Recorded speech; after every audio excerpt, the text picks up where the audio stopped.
Imagine walking through a dense forest, the sound of leaves crunching under your feet, and the distant call of birds echoing around you.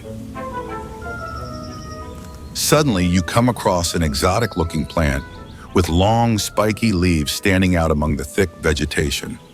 At first glance, it seems ordinary. But would you believe me if I told you that this type of plant tends to grow in places where diamonds might be hidden underground? These plants, known as indicator species, have the incredible ability to reveal the presence of valuable minerals within the soil. In other words, if you find this plant growing in your backyard or somewhere nearby, it could be guarding a secret that has the potential to change your life forever. This plant is called Pandanus candelabrum, and it's not the only one.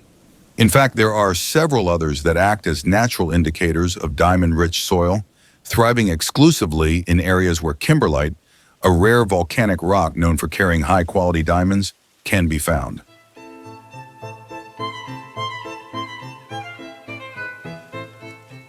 But how is that even possible?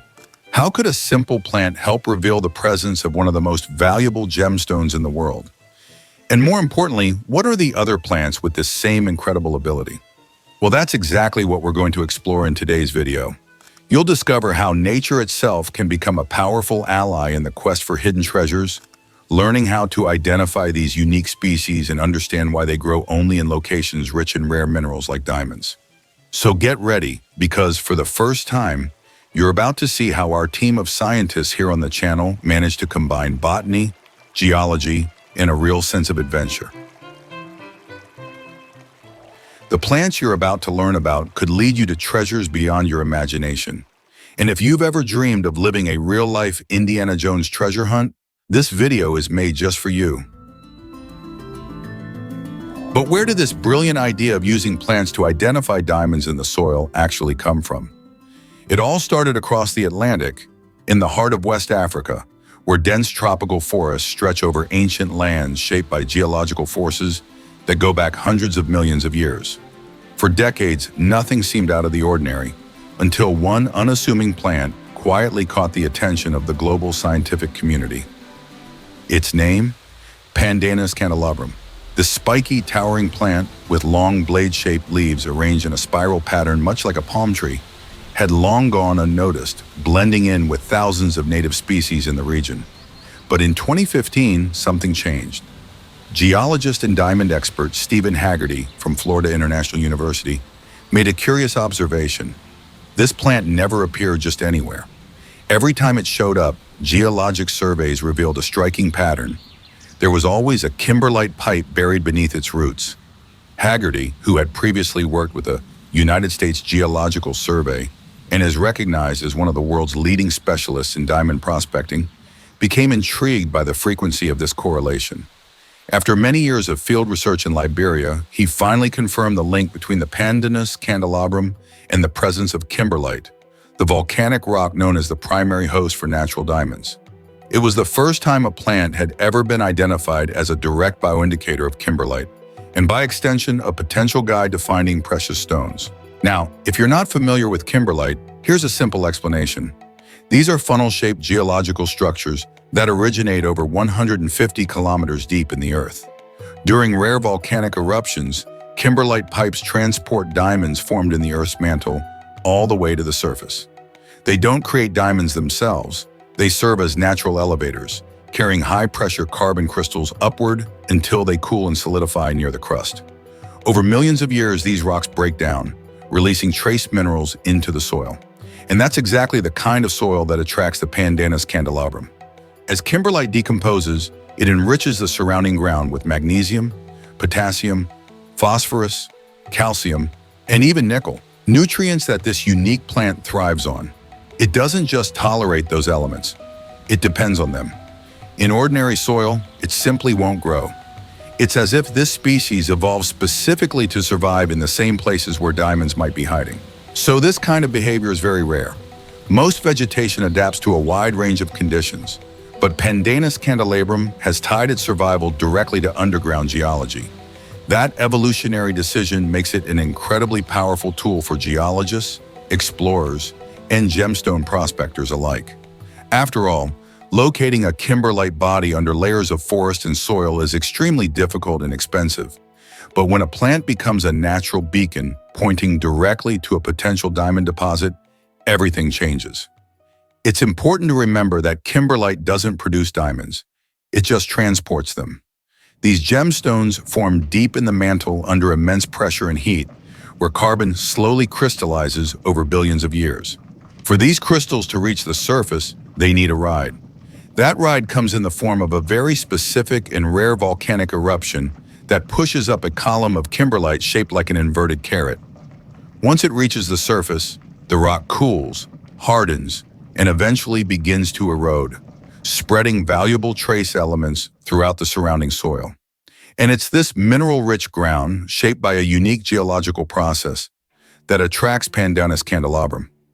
Even without spotting the kimberlite directly, finding this plant can be a reliable sign that there's something valuable hidden below. In other words, if you come across this species in an area with the right geologic profile, you might just be standing on diamond-bearing soil without even realizing it. But Pandanus candelabrum is not the only plant with this extraordinary behavior. In fact, researchers have documented at least 5 other species that also seem to grow preferentially on soils formed by kimberlite or with a nearly identical mineral profile. Each of them, in its own way, has adapted to survive in these rare conditions, becoming a kind of natural compass for anyone searching for hidden diamonds. And the next plant on our list is a truly fascinating one, often overlooked for its simple appearance, but carrying a name that hints at something much bigger. Laganocarpus adamantinus, also known as diamond grass. This small herbaceous grass with its fine, delicate leaves might seem like just another ordinary plant covering the fields. However, for geologists and botanists trained to recognize subtle environmental clues, the presence of this plant in certain areas can be the very first sign that kimberlite, and possibly diamonds, might be hiding just below the surface. This unique variety has been studied in greater depth by Brazilian researchers, especially in regions like the Cerrado and the highlands of central Brazil. These studies were part of major projects like Riverbeds and academic research conducted by the University of Brasilia and the Federal University of Minas Gerais. Laganocarpus adamantinus has a highly specific ecological preference. It naturally occurs only in certain types of rocky outcrops, particularly those derived from quartzite or, even more significantly, from weathered kimberlite bodies. In other words, it acts as a pioneer colonizer, one of the first representatives of the native flora to settle in areas where the surface shows signs of ancient geological shifts involving kimberlite exposure, something extremely rare. What makes this species even more interesting for gemstone prospecting is its specialized nutritional needs. Botanical studies show that diamond grass thrives best in soils naturally enriched with high levels of magnesium, potassium, and phosphorus, the very minerals released as kimberlite weathers over thousands of years. It also seems to tolerate and even prefer soils containing significant amounts of nickel and iron, 2 elements commonly found in ultramafic rocks like kimberlite. In poorer soils or those lacking this specific chemical profile, this species struggles to survive and tends to grow in small, stunted patches. Ecologically speaking, this representative of the regional flora has an extremely limited distribution. It grows in small clusters and rarely forms extensive vegetative mats, which makes its presence even more significant when detected during field surveys. In fact, in certain regions of Brazil, Laganocarpus adamantinus is considered a vulnerable species due to its narrow habitat range and the ongoing degradation of its natural environment. It usually appears in rocky clearings or along the edges of quartzite formations, where low-growing vegetation predominates. And it's precisely in these spots where, with careful observation and sample collection, experts often find traces of kimberlite and occasionally loose diamond fragments transported over time by erosion. The significance of this small but mighty plant has even been recognized by researchers in remote sensing and geoecological modeling. Teams from Embrapa and the Geological Survey of Brazil have included Laganocarpus adamantinus in national vegetation databases used to guide diamond exploration campaigns. By combining flora mapping with satellite imagery and geological surveys, they help uncover hidden natural gemstone deposits in some of the most remote and unexplored regions. Another plant that deserves special attention when it comes to the presence of diamonds in the soil is Schwartzia adamantium, commonly known as Meldorera. This species is a shrub or small tree that can reach up to 4 meters in height, with a twisted trunk that looks as if it has been shaped by time itself. At first glance, it might go unnoticed, but for researchers studying the flora of Brazil's Cerrado in the Central Plateau regions, it plays a crucial role in the complex puzzle of mineral prospecting.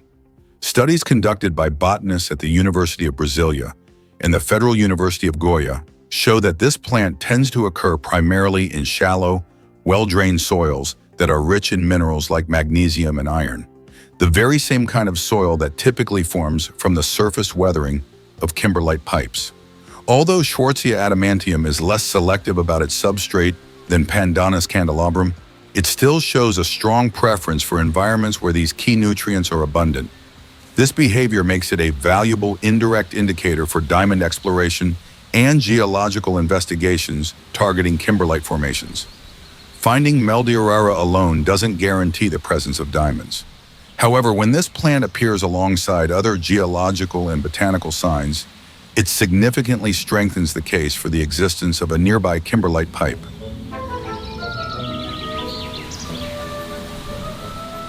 Continuing our journey through the plants that can reveal the presence of diamonds, we now arrive at Barbacenia ambrosioides.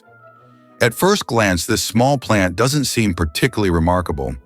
With its slender stems and flowers that range from yellow to deep red, it looks like just another common species scattered across the fields of central Brazil. But beneath its modest appearance, Barbacenia ambrosioides hides a secret, one that has caught the attention of teams of botanists from the Federal University of Minas Gerais. This plant, a member of the Velaceaceae family, thrives in soils that are poor in organic matter, but rich in specific minerals such as magnesium, iron, and phosphorus, the very nutrients that accumulate in areas where kimberlite has decomposed over centuries. Barbacenia has become a true specialist in sandy and rocky soils, preferring locations where exposed rock surfaces hint at ancient geological processes beneath. While it doesn't have as direct and exclusive an association with kimberlite pipes as Pandanus candelabrum does, the presence of Barbacenia ambrosioides in remote areas is still a strong indicator that the soil has undergone significant chemical changes, changes that are often linked to the presence of diamond-bearing rocks. In regions where the native flora remains relatively undisturbed, spotting this plant can serve as a small but important signal for gemstone hunters who know what to look for. Among the plants that can reveal hidden secrets beneath the ground, Velosia holds a very special place. Affectionately known as the cinnamon gem, this plant is easily recognized by its delicate white and purple flowers that emerge between tough, resilient leaves, perfectly adapted to survive in some of the harshest terrains. Despite its beauty, Velosia is a true survivor, thriving in soils that are extremely poor in organic matter, but exceptionally rich in minerals like magnesium and phosphorus, both signature elements released during the decomposition of kimberlite. Researchers from the University of Brasilia and the Federal University of Ouro Preto were among the first to highlight that certain species within the Velosia genus, particularly those found in Brazil's Cerrado region, tend to occur in areas where the soil has been altered by ancient kimberlite activity. Thanks to its remarkable resistance to acidic and rocky soils, Velosia is one of the few plant species capable of flourishing on exposed rock surfaces, areas where kimberlite formations often discreetly reach the surface. While finding a Velosia on its own isn't enough to confirm the presence of diamonds, its occurrence alongside other known indicator species significantly boosts the chances that the ground has a favorable geological origin.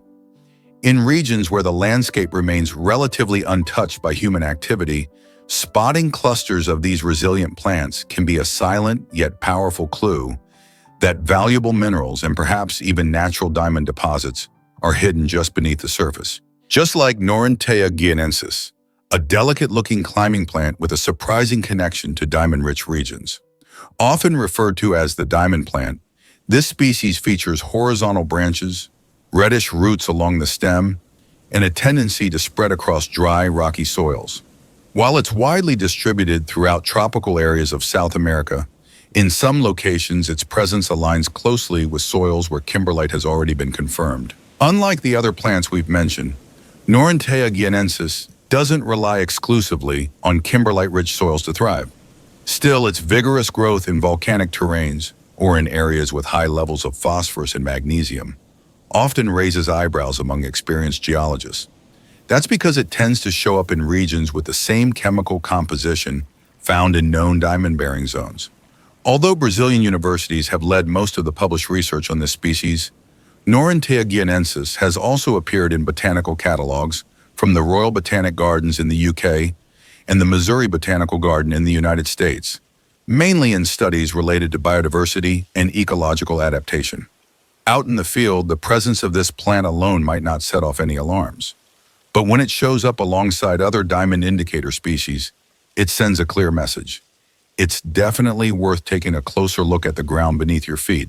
Once you've identified one of these plants out in the field, the next step is to take a closer look at the ground, and you don't need expensive equipment to do that. You can start with simple actions like collecting loose gravel samples or scanning the area for unusual rock fragments. In some cases, natural erosion may have already exposed tiny pieces of kimberlite or even minerals commonly associated with diamonds, such as pyrope garnet, ilmenite, or spinel.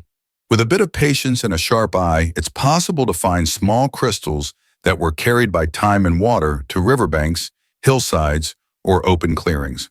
Now let's say you actually find a crystal near one of these plants. How do you know if it's really a diamond? That's easily one of the most common questions we get. Yet the answer is not as simple as it seems. There are many other gemstones that can look just like diamonds: clear quartz, natural zircon, colorless topaz, and even white sapphires can fool even experienced eyes. The truth is, many of these stones have a strong shine and a raw appearance that makes them almost identical to real rough diamonds. And that's where the real risk begins. Because if you try to sell that stone without knowing what it really is, someone could easily offer you far less than it's worth, or even tell you it's worthless. This kind of thing happens all the time, especially to beginners who don't yet know what they're holding. And that's exactly why I created the ebook, Gemology Journey for Beginners. This guide was designed for people who want to identify the gemstones they find in nature, even without professional tools or advanced technical knowledge. Inside the ebook, you'll learn how to perform simple at-home tests to figure out whether your stone is a diamond or another valuable gem. You'll also learn how to recognize associated minerals, how to evaluate hardness, density, luster, and even how to spot signs of fakes. It's like having a gemologist in your pocket, ready to help every time you find something that might be special. And if you're one of the first 10 people to access it today, you'll also get an exclusive 50% discount on the final price. And if you already follow the channel, you know this kind of knowledge can make all the difference between getting scammed or closing a fair and profitable deal with confidence. And the best part, if you're one of the first 10 people to access it today, you'll also get an exclusive 50% discount on the final price. And if you already follow the channel, you know this kind of knowledge can make all the difference between getting scammed or closing a fair and profitable deal with confidence. So don't wait, click the link in the description and grab your copy right now. And of course, if now's not the time and you just want to keep learning more about precious stones, you can become a channel member for a symbolic amount or simply subscribe and keep watching our next videos completely free. Speaking of which, don't miss the next one already showing up on your screen. Thanks for liking and for being part of this amazing community that keeps growing every day. Good luck, Gem Hunter.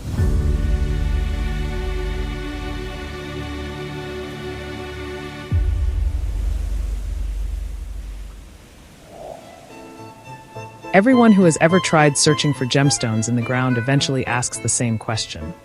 Why would this exact spot contain a gem, while another, just a few steps away, has absolutely nothing? That question is more important than it seems, because it reveals a hidden truth. The formation of gemstones is not random. It's the result of billions of years of very specific geological events, as if the Earth's crust were patiently preparing a secret treasure, buried right beneath our feet. To understand this, imagine Earth as a living, breathing organism. one that contracts and transforms over the ages. More than 500 million years ago, the continents we recognize today were in completely different positions.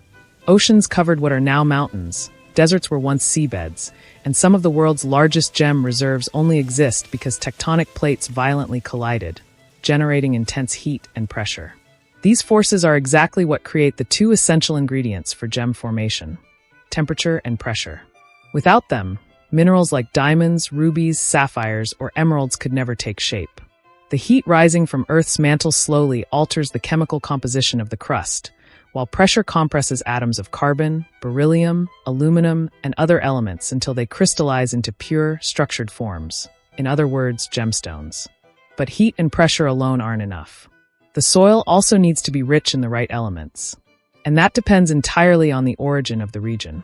For example, areas with ultramafic rocks like kimberlite are the only ones capable of transporting diamonds from the mantle to the surface.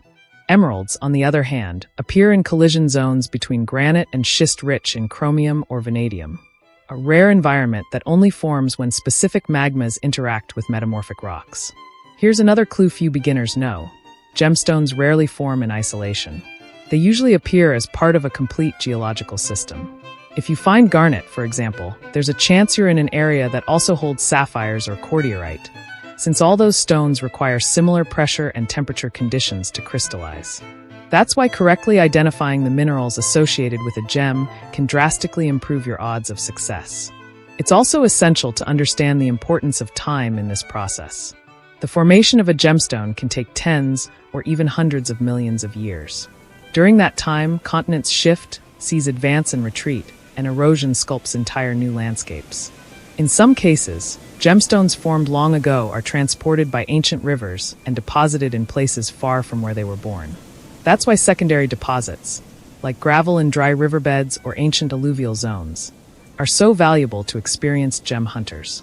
They signal that a source once existed, often upstream, that may still be intact and waiting to be found. What's amazing is how this knowledge completely transforms the way you see the ground. A simple, boring-looking rock might be the tip of an iceberg. A slope filled with rounded gravel could be evidence of a strong water current that once moved heavy minerals, and possibly gemstones. An area rich in quartz and feldspar could indicate the presence of deep pegmatite bodies, which are geological vaults for stones like tourmaline, topaz, and aquamarine. And here's the real secret. Every type of rock tells a different part of this ancient story. Schist records intense metamorphic processes. Pegmatite reveals ancient magma chambers that cooled slowly enough to form rare, well-formed crystals. Kimberlite is the deep messenger from the mantle, bringing with it the promise of diamonds. And conglomerate rocks hold the history of ancient rivers that carried and buried precious stones over thousands or even millions of years before hardening into rock. That's why, before digging or panning, it's worth studying the geological past of your region. In the United States, there are public databases, like those provided by the U.S. Geological Survey, that show the dominant rock formations in every area. By combining that information with satellite imagery and field observation, you can plan your search much more effectively. In the end, understanding how the soil evolved to produce gemstones is like decoding a secret language written in stone. And the more fluent you become in that language, the easier it gets to recognize the right signals and get closer to discoveries that could literally change your life.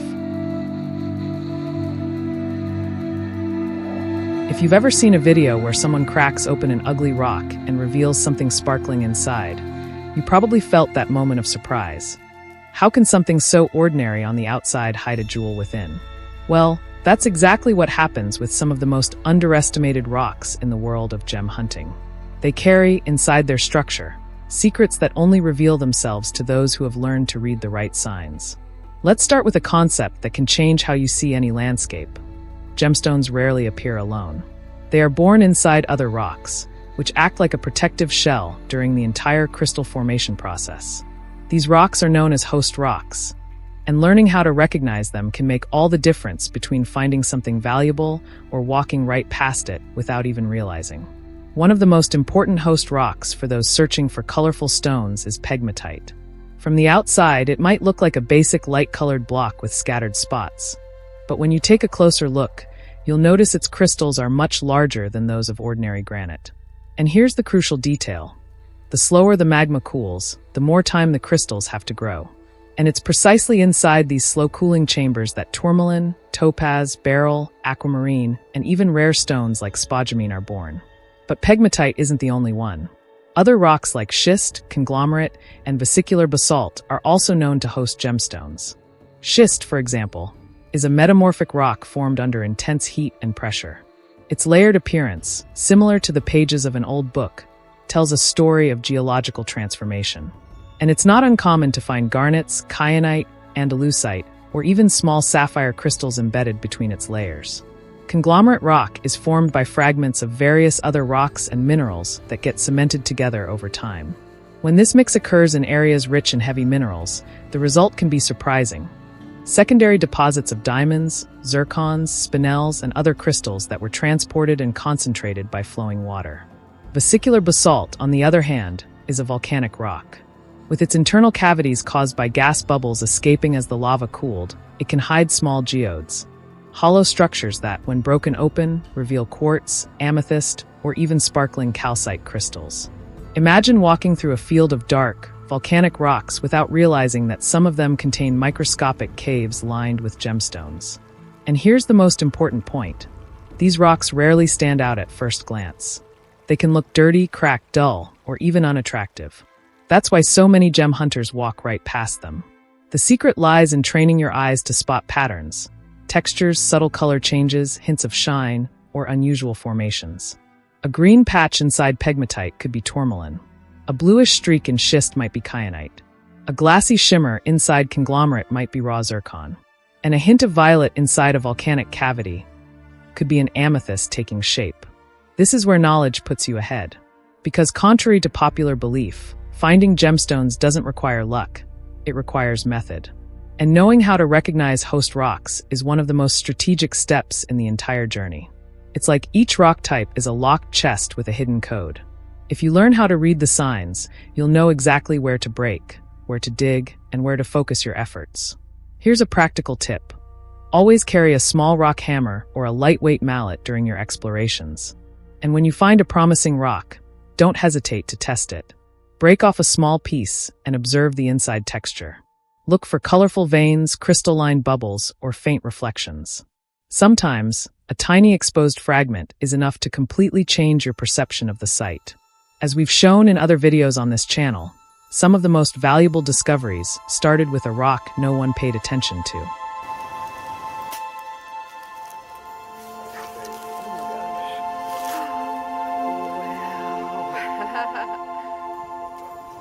Beautiful purple.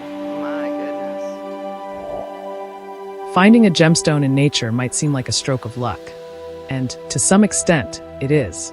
But what most people don't realize is that the biggest mistakes that keep them from making a valuable discovery often happen long before the stone is ever found.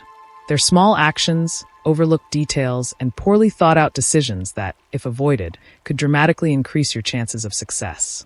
One of the most common mistakes is ignoring the geological and visual clues around you.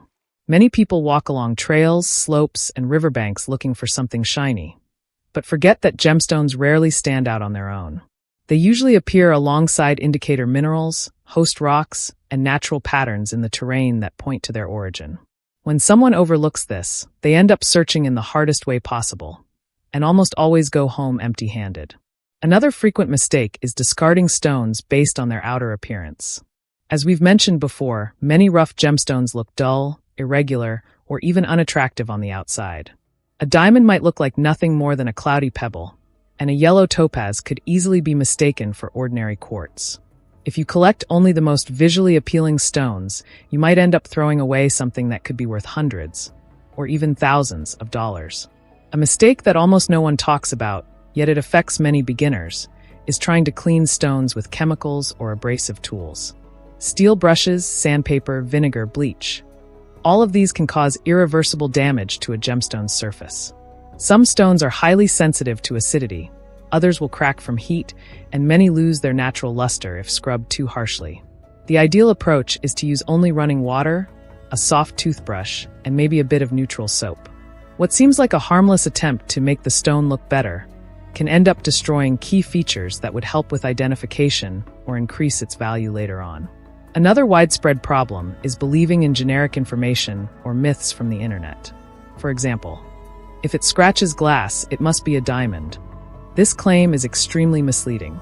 Quartz can also scratch glass, and so can topaz, garnet, and several other stones that are nowhere near as valuable as diamonds.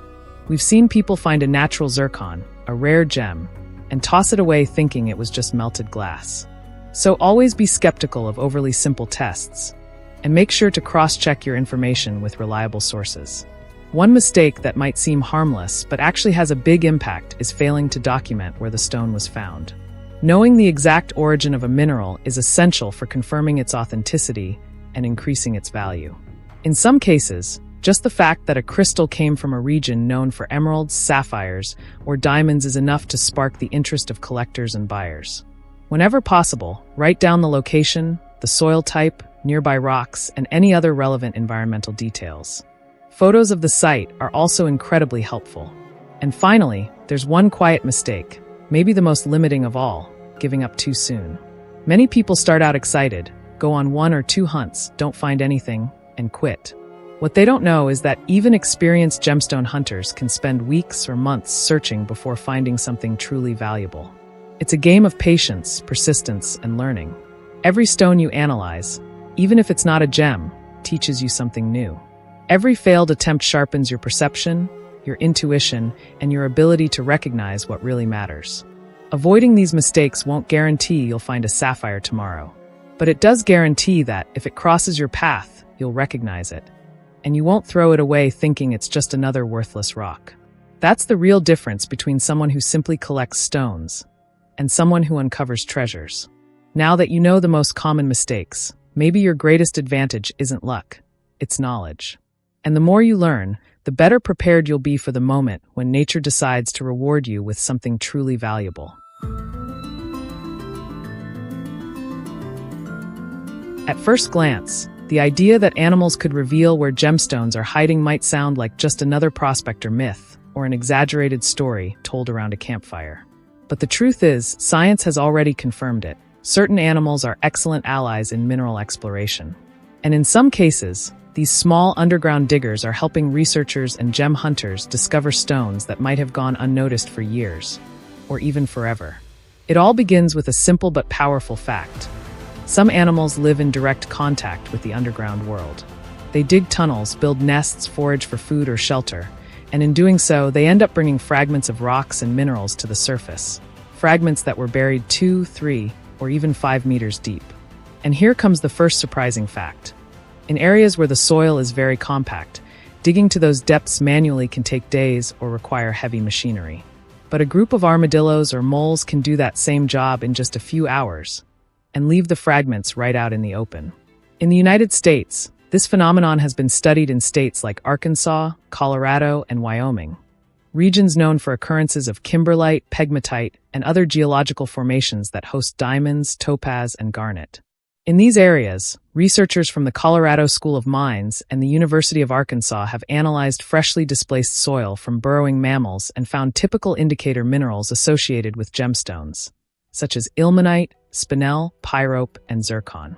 In some cases, these minerals were found in loose soil right outside an armadillo's den. What's even more interesting is that these animals don't choose their digging spots randomly. The soil they select is usually sandier, mineral-rich, and free from dense roots or large stones. These same characteristics, coincidentally or not, are also what allow outcrops, alluvial deposits, and exposed kimberlite fragments to appear at the surface. In other words, these are high-potential gem zones.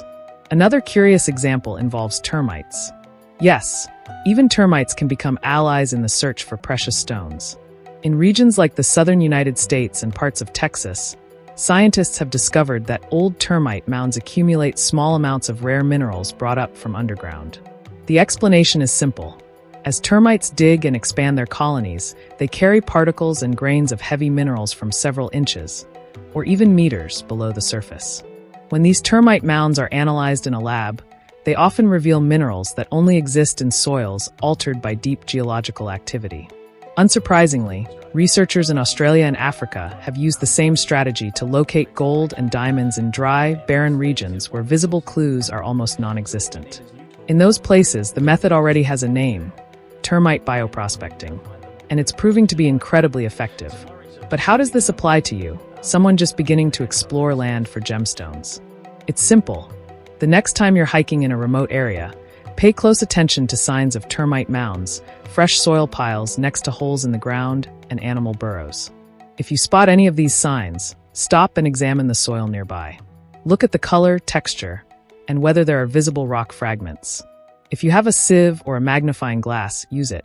It might sound far-fetched, but there are real cases of diamonds being found in soil piles left behind by armadillos and groundhogs. The secret is to develop the mindset of a naturalist, someone who observes nature's patterns to understand what's hidden beneath the surface. After all, the soil doesn't speak, but the animals interacting with it leave behind valuable traces. Learning to read those signs is what separates an experienced gem hunter from someone who walks past the terrain and sees nothing. And here's one last tip. If you have a metal detector or even just a pocket magnifier, use those tools to examine any samples of soil displaced by animals. With a little practice, you'll start recognizing heavy minerals like magnetite or hematite, and even small crystals that might look like ordinary rocks at first glance. When you realize that all of nature, not just the rocks, plays a role in revealing hidden treasures, everything changes. The behavior of an animal, the type of nest it builds, the spot it chooses to dig, each detail becomes a piece of a much bigger puzzle. And who knows, maybe your next diamond won't be lying in a riverbed or buried in a rock, but waiting quietly inside a humble mound of dirt, left behind by a curious little armadillo.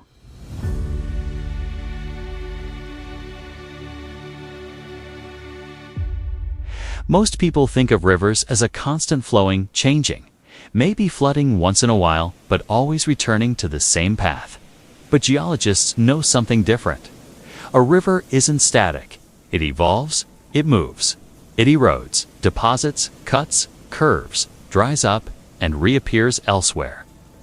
And as it changes, it reshapes the very land it crosses, quietly sorting through millions of rocks, minerals, and sediments, including gemstones.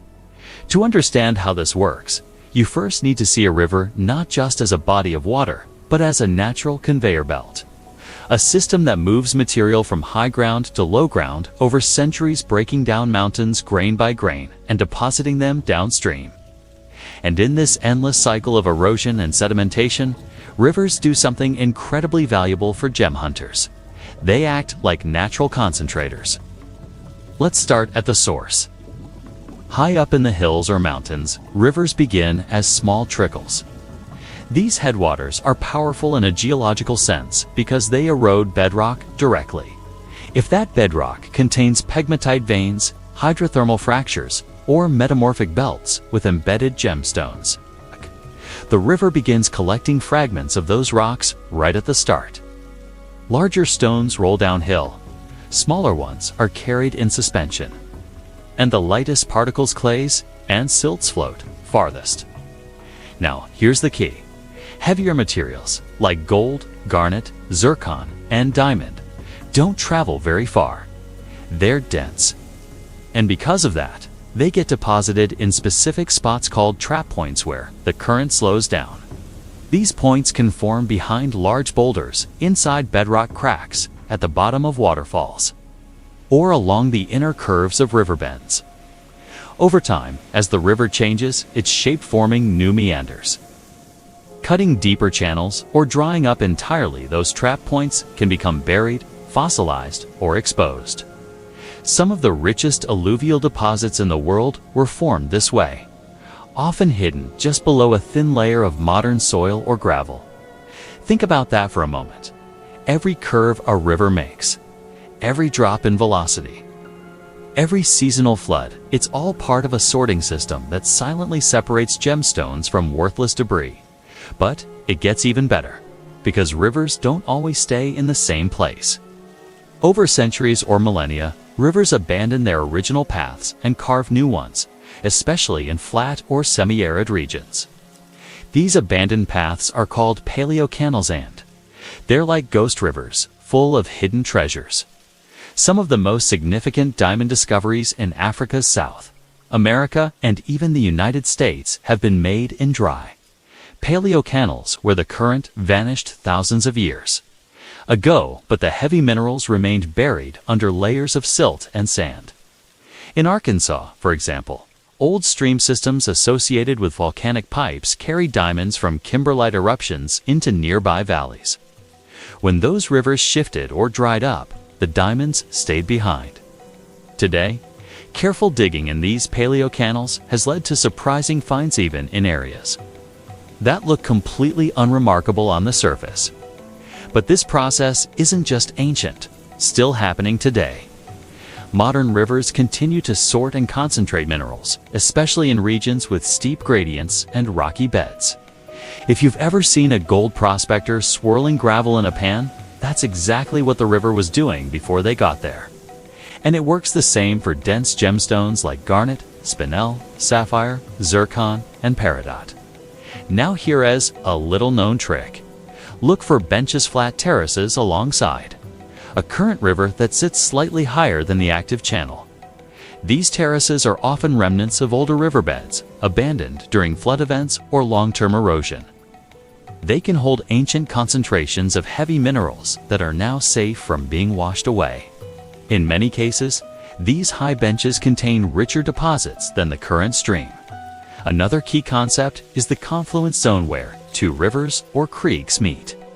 The turbulence at these junctions causes a sudden drop in water speed, which creates perfect conditions for heavy minerals to settle. If one of the rivers comes from a gem-bearing geological zone, those minerals will often be deposited right at or just below the meeting point. These areas are often overlooked by casual explorers, but treasured by seasoned prospectors. And finally, let's not forget the power of floods. Though destructive, floods play a major role in gemstone concentration. They stir up sediment, break down bedrock, and redistribute material across large areas. After a major flood, new deposits often appear in places where none were visible before. Many experienced gem hunters go out specifically after floods to check new gravel bars, exposed riverbeds, or fresh erosion scars because that's when the river reveals what it's been hiding. So what's the lesson here? Rivers are more than just pathways through the landscape. They are natural machines constantly testing, transporting, and organizing the materials of the earth. And if you understand their life cycle, the source, the flow, the curves, the floods, the shifts, the benches, and the paleocanals, you gain access to one of the most effective tools for finding gemstones. Because the gems you're looking for may not be where the river flows today. They may be hidden in the dry gravel of an old channel, buried beneath a grassy bench.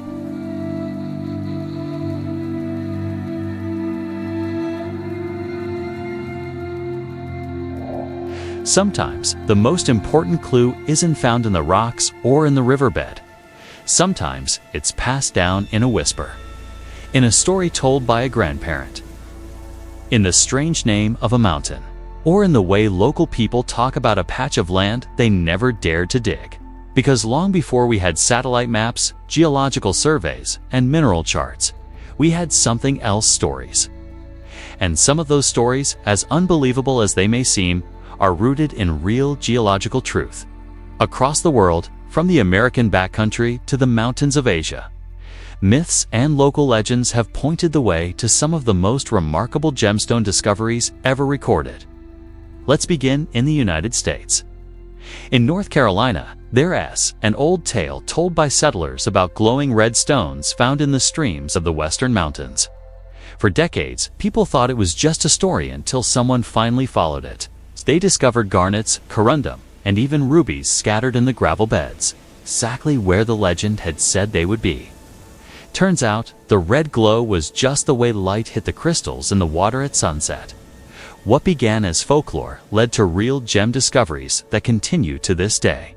Or take Arkansas, where the Crater of Diamonds State Park now attracts thousands of visitors each year. Long before it became famous, the native Quapaw people had stories of stars buried in the ground, bright stones that came from the earth and held power.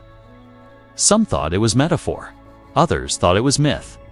But when diamonds were found in kimberlite pipes in the early 1900s, those stories took on new meaning. The stars weren't imaginary, they were geological history passed down as oral tradition. This happens more often than people realize. In the western United States, isolated mountain communities sometimes talk about the place where the rocks bleed, or the hill that sparkles after the rain. In some cases, these poetic phrases point to iron-rich outcrops or quartz veins exposed by erosion.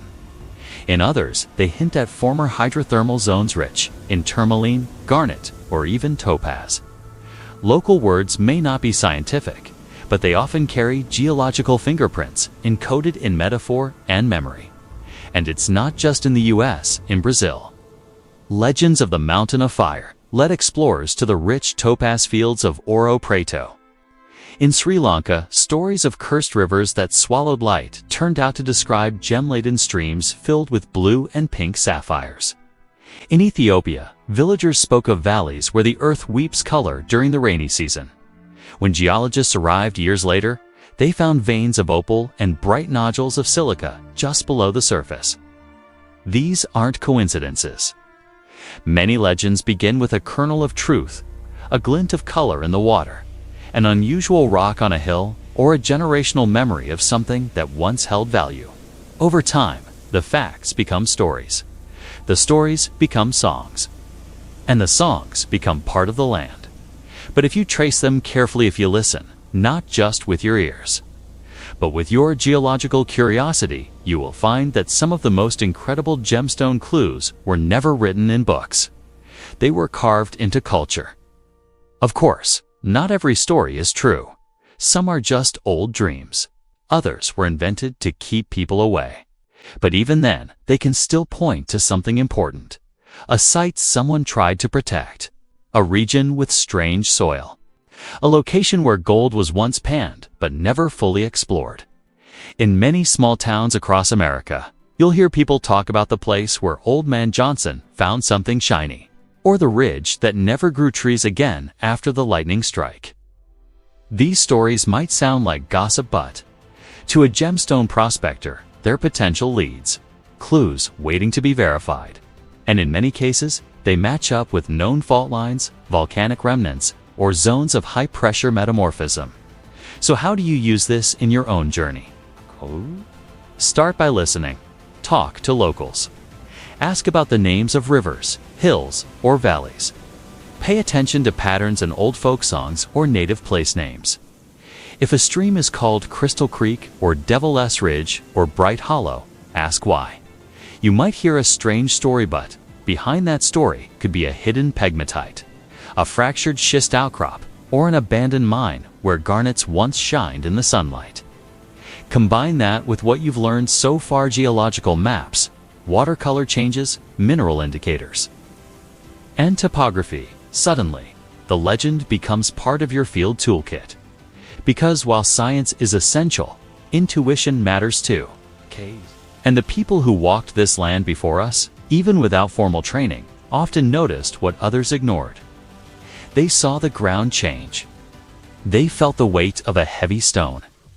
They passed down what they found in the only language they had: story.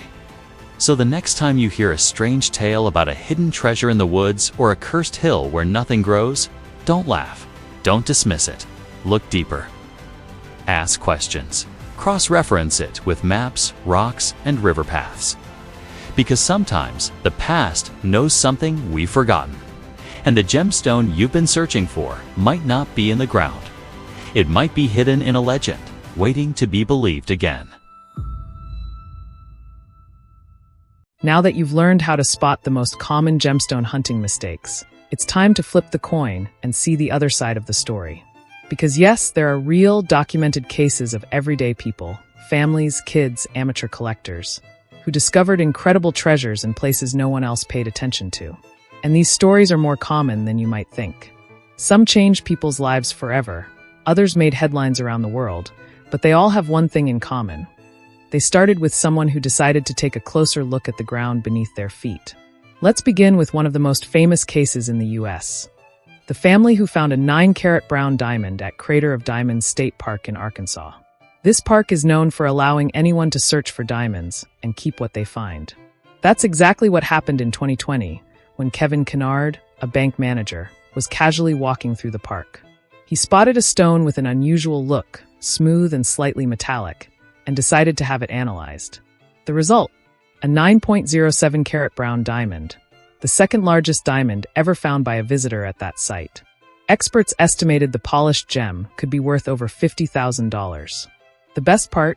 Kevin said he never finds anything valuable. He was just walking around like any other tourist. Another incredible discovery happened to a 14-year-old girl named Tana Clymer, who found a 3.85 carat yellow diamond, also in Arkansas. The gem was lying on the surface, no digging required, and stood out due to its bright color and sparkle. Lab tests confirmed it was a genuine diamond with a market value between $15,000 and $20,000. And the most touching part? Tana said she planned to keep it forever as a childhood memory, a gift from nature during a regular weekend walk with her family. But diamonds aren't the only treasures found in unexpected places. In 2015, a family hiking in the Colorado mountains came across what looked like a plain black rock. After rinsing and examining it carefully, they realized it was a huge black tourmaline weighing over half a kilo. While not extremely rare, its size and perfect shape caught the attention of collectors. They sold it to a local geology museum for about $7,000, all because they didn't overlook what looked like a chunk of coal. Now let's talk about a classic, Mike Streeter, an amateur gem hunter exploring pegmatites in North Carolina. During one of his digs, he discovered a cavity filled with bluish-green beryl crystals. At first, he thought it was just another tourmaline, but after cleaning and testing, it turned out to be an exceptionally formed emerald weighing over 1,400 carats in its raw state. It was later valued at over $100,000 and acquired by a gemological lab as a permanent research specimen. Another fun case came from Montana, where a 12-year-old boy was fishing with his dad and found a small blue crystal on the riverbank. He took it home thinking it was glass, but after posting a photo on an online forum, a geologist confirmed it was a natural sapphire, likely eroded from a nearby mountain deposit. It wasn't worth much due to its small size, but it sparked a lifelong passion. Today, the boy is 17 and studying geosciences in college. And then there's the story of a retired man from Texas who used to walk daily near an old riverbed. As a hobby, he picked up unusual rocks. One day, he found a transparent hexagonal crystal. Unsure what it was, he stored it away. Years later, while reorganizing his collection, he sent it for testing. The result? A natural colorless spinel, an exceptionally rare gem, potentially worth up to $8,000 depending on how it was cut. He later admitted he nearly threw it away several times, thinking it was just a boring rock. Despite their differences, these stories share a pattern. None of these people had fancy tools or formal geology training. They simply paid attention, followed their curiosity, and most importantly, didn't underestimate what they found. Sometimes it was an unusual sparkle. Other times, a strange texture, a weird shape, or a color that didn't quite belong to the surroundings. And yes, this applies even to less obvious places. A recent case from Arizona proves the point perfectly. A couple was doing backyard renovations when they cracked open a large underground rock, something that looked like part of an old foundation. Inside, they found a hollow filled with pinkish crystals. Later, these were identified as pink beryl or morganite. The largest piece was valued at about $400 to $500, and the rest was donated to a local university for research. These discoveries reinforce a key lesson. You don't have to be in a famous mine to find gemstones. It's an opportunity available to anyone willing to learn, explore, and believe that the next big discovery might be just a few steps away. Okay, gem hunter. So now that you've seen real-life stories of everyday people finding valuable stones, you might be wondering, okay, but where do I actually start? The truth is, you can't just go breaking rocks anywhere. If you want to find host rocks with the potential to hide gemstones, the secret is knowing where to look. And for that, we need to understand what types of terrain offer the best geological conditions for gems to form. It all starts with a fundamental concept. Gemstones only form in extreme environments: intense heat, high pressure, mineral-rich fluids, and an incredible amount of time. That's why the best places to find them aren't young or recently formed landscapes, but rather regions that have gone through millions, sometimes billions of years of geological transformation. And that's where cratons come in. In the US, the most important example is the Wyoming Craton, which stretches across parts of Wyoming, Montana, and the Dakotas. These cratons are extremely old, stable blocks of rock that form the core of entire continents. They are among the oldest structures on Earth, and they're some of the only places where deep magma has risen carrying diamonds, spinels, chromite, and other rare minerals. Kimberlite and lamproite pipes, volcanic rocks that transport diamonds from the mantle to the crust, are almost exclusive to these zones. So if your goal is to find diamonds, start by researching geological maps of these areas. But diamonds aren't the only gems tied to specific formations. If you're looking for emeralds, tourmalines, or topaz, you'll want areas that experienced intense magmatic and metamorphic activity. A great example in the US is the state of Maine, home to giant pegmatites formed by rare element-rich magma. Amateur collectors there have found green, pink, and even multicolored tourmalines, as well as stunning quartz and beryl crystals. The combination of heat, pressure, and elements like lithium, boron, and beryllium makes this region a true crystal nursery. Another hotspot for pegmatite lovers is San Diego County, California. This area holds one of the highest concentrations of lithium-rich pegmatites in North America. Some of the largest kuntzite, morganite, and elboite crystals ever found were discovered here, often by amateur hunters. And the best part? Several sites are open to the public, where you can dig for your own specimens. If your interest lies in sapphires, rubies, or garnets, you'll want to explore tectonic collision zones, where the Earth's crust was compressed, folded, and metamorphosed over millions of years. That's exactly what happened in the Appalachian region, which runs through several states from Georgia to Maine and preserves the remnants of ancient mountain chains and fault systems. In places like North Carolina, there's a long history of sapphire and garnet mining going back to the 1800s. Even today, collectors still find high-quality gems in secondary deposits along rivers and hillsides.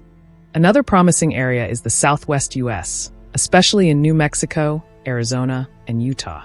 These regions are rich in ancient volcanic formations, altered basalts, and hydrothermal structures. Here you can find black opals, turquoise, fire agates, spinels, garnets, and even high-luster zircons. The dry climate helps expose the terrain, unlike other places where vegetation would cover it, making prospecting much easier, especially for beginners. If you live in a mountainous region with exposed slopes, rocky soil, and a history of ancient seismic activity, pay close attention.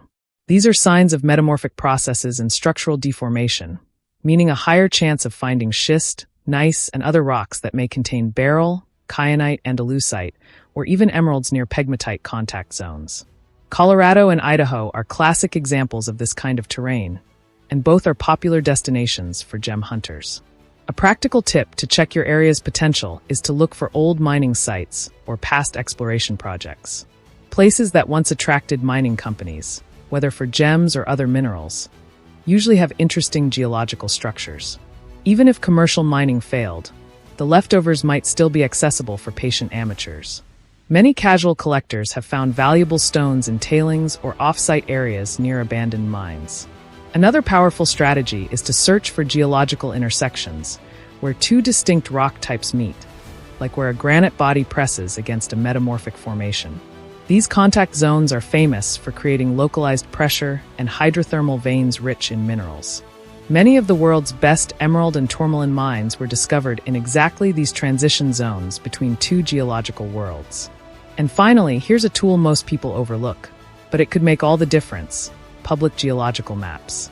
In the US, the USGS, United States Geological Survey, offers detailed maps of nearly the entire country, showing rock ages, soil types, known mineral deposits, and tectonic structures. Learning how to read these maps can put you years ahead of someone who's just guessing. It's like having a treasure map, only based on science. So in summary, the question you shouldn't ask is there a gem here? The better question is, has this land gone through the right conditions to form one? If the answer is yes, then it's worth investigating.